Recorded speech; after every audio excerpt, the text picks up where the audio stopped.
എടാ നിൽക്കടാ, ഞാനാടാ പാമ്പ്. എനിക്ക് ചൂട് സഹിക്കാനാകില്ലടാ, അതുകൊണ്ടാണ് ഞാൻ തണുപ്പുള്ള ഇടങ്ങൾ നോക്കുന്നത്. പിന്നെ നിന്റെ വീടിനടുത്ത് ഒളിക്കാൻ സ്ഥലമുണ്ടെങ്കിൽ ഞാൻ അവിടെ വരും. എന്റെ കയ്യിന്ന് കടിമേടിച്ചിട്ട് കിടന്ന് മോങ്ങാതെ സിമ്പിളായിട്ട് ചില കാര്യങ്ങൾ ചെയ്താൽ ഞാൻ വരില്ല. വീടിന് ചുറ്റും ഉണങ്ങിയ ഇലകളും ചവറുകളും പഴയ സാധനങ്ങളും കൂട്ടിവെക്കല്ലേ, അതൊക്കെ എനിക്ക് ഒളിക്കാൻ പറ്റിയ സൂപ്പർ സ്ഥലമാണ്. ചുറ്റുപാട് വൃത്തിയാക്കിയാൽ ഞാൻ ആ ഏരിയയിൽ തന്നെ വരില്ല. മതിലിനടുത്തും കിണറിനടുത്തും ബാത്റൂമിന്റെ പുറകിലും പുല്ല് വളർത്തിവെച്ചാൽ അതെനിക്ക് പെർഫെക്റ്റ് ഹൈഡിംഗ് സ്പോട്ടാണ്. പുല്ല് വെട്ടി നിലം കാണുന്ന പോലെ വൃത്തിയാക്കണം.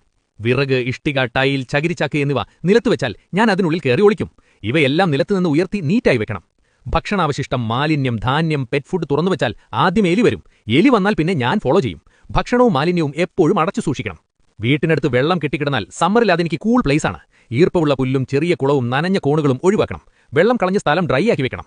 ചെരുപ്പ്, ഹെൽമറ്റ്, ബാഗ്, പഴയ വസ്ത്രങ്ങൾ പുറത്തോ സ്റ്റോർ റൂമിലോ ആണെങ്കിൽ നേരെ എടുത്ത് ഉപയോഗിക്കരുത്. ആദ്യം നന്നായി പരിശോധിച്ച് നോക്കണം. ഇല്ലെങ്കിൽ സർപ്രൈസായി ഞാൻ എൻട്രി തരും. രാത്രിയിൽ വയൽ വഴിയോ വീടിന് പുറകിലൂടെയോ കിണറിനടുത്തൂടെയോ നടക്കുമ്പോൾ ടോർച്ചില്ലാതെ പോകരുത്.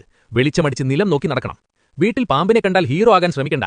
ട്രെയിൻഡ് റെസ്ക്യൂറിനെ അല്ലെങ്കിൽ ഫോറസ്റ്റ് റെസ്ക്യൂ ടീമിനെ വിളിക്കൂ. അവരാണ് സേഫായി എന്നെയും നിങ്ങളെയും രക്ഷിക്കുന്നത്.